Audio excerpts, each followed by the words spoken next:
Quem estava atento na nossa abertura viu que eu comecei um pouquinho diferente, porque eu já estou aqui ao lado do Magic Wall, porque a gente vai trazer aqui uma apuração do quanto o que saiu das urnas no primeiro turno, aquelas disputas que foram resolvidas, mas aquelas que ainda vão acontecer no segundo turno das eleições municipais, estão reacendendo uma divisão, algumas divergências entre o ex-presidente Jair Bolsonaro e governadores, mesmo aqueles do mesmo campo político-ideológico do campo da direita.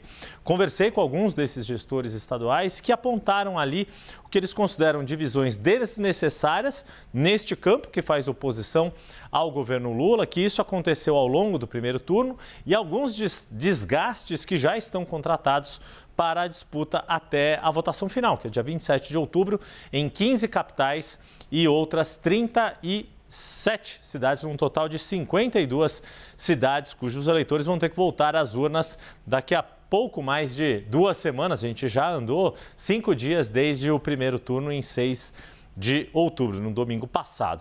Vou começar para citar um exemplo bem óbvio, bem nítido dessa história, que a gente já mencionou aqui, que é a capital do estado de Goiás, Goiânia, em que o ex-presidente Jair Bolsonaro apoia Fred Rodrigues, que é do PL, e o governador Ronaldo Caiado apoia Sandro Mabel, seu correligionário do União Brasil. Hoje, Bolsonaro está lá na capital goiana e Ronaldo Caiado participou de um evento hoje de manhã e já correu para o estado também. E essa é uma questão porque, se a gente for olhar aqui a distância entre Sandro Mabel com seus 27% e Adriana Corsi do PT com 24%, a gente está falando de, vai arredondando aqui, 3 pontos percentuais. Dá para entender minha letra? Deu para entender aqui. E por isso muita gente fala, olha, poxa, ficou uma divisão ali da direita que tivesse algo escapado do controle, poderia ter ido à esquerda contra a direita, um outro confronto PT-PL que acabou não acontecendo em Goiânia, mas que acabou causando esse tipo de situação. Tem algumas outras cidades, Cuiabá, lá aconteceu, é um dos 2 palcos dessa disputa entre o PL de Bolsonaro e o PT de Lula. Abílio Brunini na frente, quase 40% dos votos válidos no primeiro turno. Ele que já havia sido candidato em 2020, chegou ao segundo turno, mas perdeu para o atual prefeito Emanuel Pinheiro, do MDB. E só que o governador Mauro Mendes viu o seu candidato Eduardo Botelho, do União Brasil, que liderou a pré-campanha e mesmo em parte da campanha, não conseguiu essa vaga para o segundo turno. Que esta é a queixa de alguns governadores. Se vai um candidato da esquerda contra um da direita, é um sinal de que a direita deveria ter se unido para estar mais forte. Como disse Romeu Zema, governador de Minas Gerais, falou, olha, é menos mal que vá 2 candidatos da direita, como aconteceu, por exemplo, lá em Goiânia. Mas o problema é quando acontece isso, vai um da esquerda contra o da direita. Aqui é muito provável que Abílio Brunini consiga valer a vantagem que ele tirou do primeiro turno, até porque Cuiabá fica no estado de Mato Grosso, um estado que dá bastante apoio ao PL de Jair Bolsonaro. Mas, de qualquer modo, ficou essa situação. Um outro detalhe, para a gente seguir aqui na região centro-oeste, região que deu bastante voto a Jair Bolsonaro em 2022. Em Campo Grande, não houve essa divisão entre o ex-presidente Jair Bolsonaro e o governador Eduardo Riedl. Ambos estavam aqui neste apoio, Beto Pereira. Só que, o que aconteceu? Ele não conseguiu chegar no segundo turno. Foram 2 mulheres, a atual prefeita, Adriane Lopes, do PP, apoiada pela senadora Tereza Cristina, que foi ministra de Bolsonaro e ficou bastante chateada com essa divisão no campo político, e Rose Modesto, do União Brasil.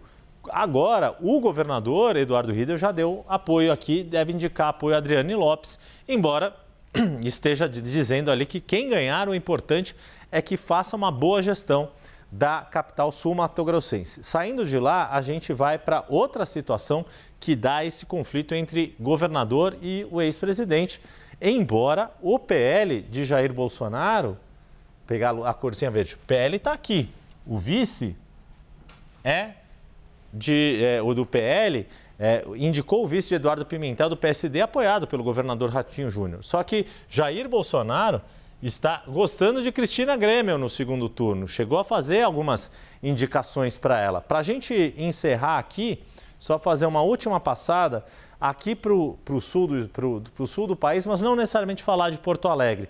Falar da cidade do governador Eduardo Leite, que é Pelotas. Ele foi prefeito de lá A vice dele, Paula Mascarenhas, governou por 2 mandatos. É um grupo que está há 20 anos na cidade e não conseguiu chegar ao segundo turno com o Fernando Estima.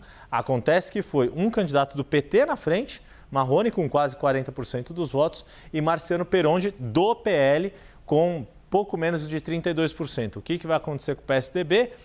Tendência de ter uma divisão, uma parte ir para Marrone e outra parte ir para Perondi. E aí, como é que fica a situação desse eleitorado do governador Eduardo Leite?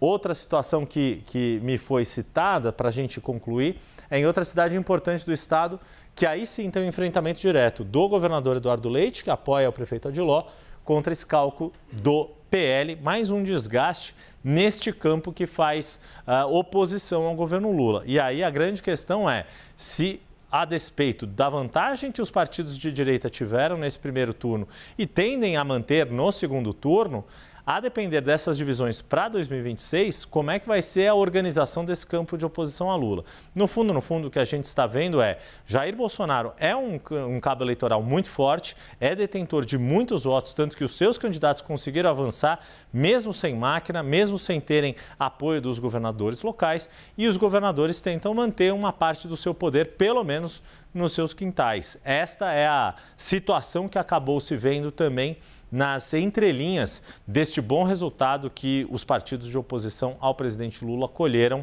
no domingo passado.